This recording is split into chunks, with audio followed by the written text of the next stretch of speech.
विशाल और इस वीडियो में हम बात करने जा रहे हैं सोल प्रोप्राइटरशिप की। लास्ट वीडियो में हमने आपको बताया था कि different type of business entities होती हैं जिसमें sole proprietorship, partnership company, LLP और ओपीसी जैसी कंपनी शामिल थी। इस वीडियो में हम डिटेल में चर्चा करेंगे सोल प्रोप्राइटरशिप के ऊपर। इसमें हम जानेंगे सोल प्रोप्राइटरशिप क्या होती है, कैसे रजिस्टर्ड होती है, क्या डॉक्यूमेंटेशन चाहिए और उसका एनुअल कंप्लायंस और टैक्सेशन। साथ ही में हम जानेंगे कि अगर आप सोल प्रोप्राइटरशिप रजिस्टर कराते हैं तो अपना खर्चा क्या आ सकता है। तो चलिए शुरू करते हैं। सबसे पहले बात कर लेते हैं सोल प्रोप्राइटरशिप होता क्या है। देखिए, सोल प्रोप्राइटरशिप एक सिंगल बिजनेस होता है, एक ही व्यक्ति के द्वारा मैनेज होता है। जैसे कि सपोज मेरा नाम है विशाल और मैंने अपना कोई बिजनेस रजिस्टर करा लिया है विशाल ट्रेडर्स के नाम से। अब विशाल और विशाल ट्रेडर्स सिंगल पर्सन है, अगर कुछ विशाल ट्रेडर को होता है तो विशाल को भी वही होगा। कॉमनली आपने देखा होगा फ्रीलांसर्स या फिर कुछ जो किराना शॉप्स वगैरह होती हैं वो लिखते हैं, जैसे महेश किराना स्टोर, तो उसका ओनर होता है महेश लेकिन दुकान का नाम होता है महेश किराना स्टोर, इस तरीके से।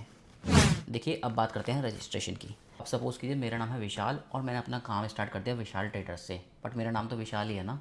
अगर मेरे को बैंक में अकाउंट वगैरह खुलवाना है, करंट अकाउंट खुलवाना है विशाल ट्रेडर्स के नाम से, तो वो मेरे से मांगेंगे बिजनेस प्रूफ्स मेरे पास कुछ है नहीं, क्योंकि वो तो कहेंगे कि भाई विशाल ट्रेडर के नाम से अगर आपको अकाउंट खुलाना है तो विशाल ट्रेडर के डॉक्यूमेंट, तो विशाल के डॉक्यूमेंट से हम क्या करेंगे। तो उसके लिए हमको पहले एक बिज़नेस रजिस्ट्रेशन कराना पड़ेगा अपना। अब बिज़नेस रजिस्ट्रेशन कैसे होगा, इसके नॉर्मल सिंपल 5 स्टेप में आपको बताता हूँ। देखिए, सबसे पहले डिसाइड कीजिए कि आप किस नाम से अपना काम स्टार्ट करना चाहते हैं। जैसे मेरा नाम है विशाल, मैंने विशाल ट्रेडर्स के नाम से अपना काम स्टार्ट करना चाहता हूं, तो मेरा बिजनेस नेम हो गया विशाल ट्रेडर। ठीक है, अब मेरे पास पैन नंबर होना चाहिए और आधार नंबर होना चाहिए, क्योंकि पैन नंबर और आधार नंबर किसका, विशाल का। मेरा नाम है विशाल, विशाल शर्मा का मेरे को पैन नंबर आधार नंबर चाहिए।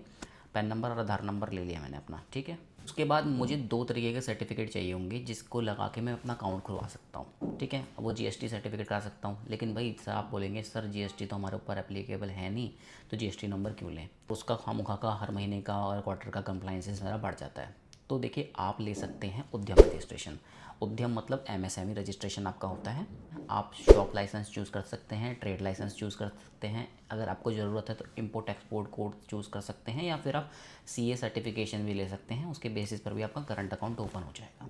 ठीक है, तो आपके पास 2 लाइसेंस हो जाएं। सपोज़ कीजिए उद्यम रजिस्ट्रेशन हो गया आपका और एक ट्रेड लाइसेंस हो गया। इन 2 डॉक्यूमेंट के बेसिस पर अब आप अपना करंट अकाउंट ओपन करा लीजिए। अब करंट अकाउंट जो आपका ओपन होगा वो होगा विशाल ट्रेडर्स या फिर जो भी आपका नाम होगा उस नाम से। तो उसके बाद भाई मैं अपना बोर्ड लगा लूँगा अपने ऑफिस के बाहर और अपना काम स्टार्ट कर दूंगा, सिंपल।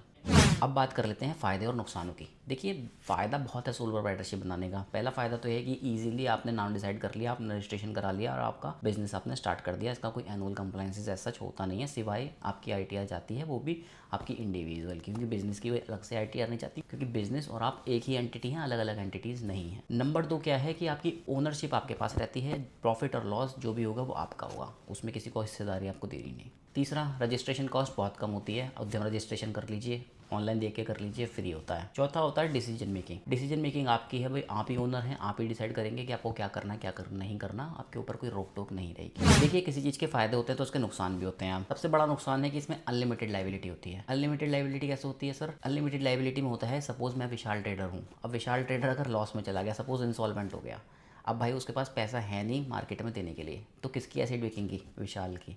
विशाल की सारी एसेट बेच के बाहर मार्केट का पैसा चुकाया जाएगा। तो भाई इसका अनलिमिटेड सबसे बड़ा ड्रॉबैक मुझे ये लगता है कि भाई अगर मेरे बिजनेस में लॉस हो गया तो मेरी पर्सनल लाइबिलिटी बन जाती है, मेरे को अपनी एसेट्स भी गिरवी रखनी पड़ जाती हैं लोन चुकाने के लिए या जो भी लॉस होता है उसको भरने के लिए। दूसरा, वही सेपरेट लीगल एंटिटी नहीं होती, विशाल और विशाल ट्रेडर सेम ही रहता है। तीसरा कि भाई कैपिटल, एक आदमी जितनी उस पर कैपिटल होगा वही पूंजी लगा सकता है, इसमें तो ग्रोथ भी कहीं ना कहीं थोड़ी बहुत कमी होती है कंपेयर टू अगर आपकी बिग कैपिटल आप कहीं इंट्रोड्यूस करते हैं तो। और देखिए, अगर आप कहीं फंड रेस करने जा रहे हैं, इन्वेस्टमेंट वगैरह अगर आपको चाहिए कि मेरे को लगता है कि बिजनेस में एक्सपेंड कर सकता हूँ, भाई ये वाला आपका मॉडल सही नहीं रहेगा। इसमें कोई आसानी से फंडिंग देता भी नहीं है हमको। लोन वगैरह तो आप अगर ले सकते हैं तो ले सकते हैं, बाकी इन्वेस्टमेंट कोई नहीं करेगा आपके बिजनेस में अगर आप सोल प्रोप्राइटरशिप रन कर रहे हैं। इसकी जगह आप ओपीसी को भी चूज़ कर सकते हैं, 1 पर्सन कंपनी। उसमें आपका कम से कम लिमिटेड लाइबिलिटी वाला रिस्क खत्म हो जाएगा और कहीं ना कहीं इससे ज़्यादा वैलिडिटी उसकी मानी जाती है। उसकी वीडियो सेपरेट प्लेलिस्ट में आपको मिल जाएगी, आप चाहें तो वो भी जाकर देख सकते हैं। तो ये फ़ायदे, नुकसान, रजिस्ट्रेशन प्रोसेस, डॉक्यूमेंटेशन, इन सब की तो हमने बात कर ली। अब हम फाइनल बात करते हैं कि एनुअल कंप्लाइंसेस और खर्चा कितना आएगा। ठीक है, देखिए, एनुअल कंप्लाइंसेस के नाम पर आपको इनकम टैक्स रिटर्न भरनी है। विशाल और विशाल ट्रेडर एक ही आदमी है तो सिर्फ विशाल की रिटर्न जाएगी, उसी में आपका बिजनेस की डिटेल चली जाएगी। ठीक है, दूसरा, बुक्स ऑफ अकाउंट आपको मेंटेन करनी है कि नहीं करनी। देखिए, छोटा बिजनेस है, छोटे लेवल पर आपको वैसे तो बुक्स ऑफ अकाउंट मेंटेन करके चलनी चाहिए, कहीं ना कहीं आपके हिसाब के साथ में आपकी एक रिकॉर्ड भी मेंटेन होकर चलता है। लेकिन अगर आप सपोज किराना स्टोर मेंटेन कर पा रहे हैं, नहीं कर पा रहे, टर्नओवर कम है, तो आप उसको भी इग्नोर कर सकते हैं, लेकिन कहीं ना कहीं तो आपको तब भी नोट करना ही पड़ेगा क्या जा रहा है क्या आ रहा है। ठीक है, अब इसको मैं एक बार समराइज़ कर देता हूँ। देखिए, अगर आप छोटा बिजनेस स्टार्ट करना चाहते हैं, सोल प्रोप्राइटरशिप एक बहुत ही अच्छा रिकॉर्ड है। इसमें सेटअप कॉस्ट भी कम होती है और आपका कंट्रोल भी पूरा का पूरा उसमें बना रहता है। डॉक्यूमेंट्स क्या चाहिए, पैन कार्ड आधार कार्ड चाहिए, उससे उद्यम रजिस्ट्रेशन अप्लाई कर दीजिएगा, फ्री ऑफ कॉस्ट होता है। कंसल्टेंट के थ्रू करेंगे 2-4 हज़ार रुपये में वो भी करके दे देगा आपको उद्यम रजिस्ट्रेशन या लाइसेंस वगैरह जो भी आपको रिक्वायर्ड है। टैक्स के नाम पर ITR 3 या ITR 4 जाती है, साल में एक ही बार जाती है, तो आपको ITR वगैरह अपनी फाइल करनी चाहिए। इनकम हो या ना हो, एटलीस्ट एक रिकॉर्ड बना रहता है। कल को अगर आपको मार्केट में लोन वगैरह भी लेना है तो वो easily on the basis of your ITR मिल जाएगा आपको। चलिए, आशा करते हैं कि आपके सोल प्रोप्राइटरशिप फर्म से रिलेटेड सारे डाउट्स क्लियर हो गए होंगे। अगर आपका स्टिल कोई डाउट रहता है तो आप वीडियो पे कमेंट कर सकते हैं, उसका रिप्लाई करने की पूरी कोशिश की जाएगी। मिलते हैं आपसे अगली वीडियो में एक नए टॉपिक के साथ। नेक्स्ट वीडियो में हम कवर करेंगे पार्टनरशिप रिलेटेड, उसके बाद कंपनी, उसके बाद LLP, उसके बाद OPC। तो एक कंप्लीट सीरीज़ आपको देखने के लिए मिल जाएगी। उसके लिए आप प्लेलिस्ट को सेव कर सकते हैं, चैनल को सब्सक्राइब कर सकते हैं और वीडियो को लाइक करके मुझे बताइएगा कि आपको वीडियो कैसी लगी। चलिए, थैंक यू।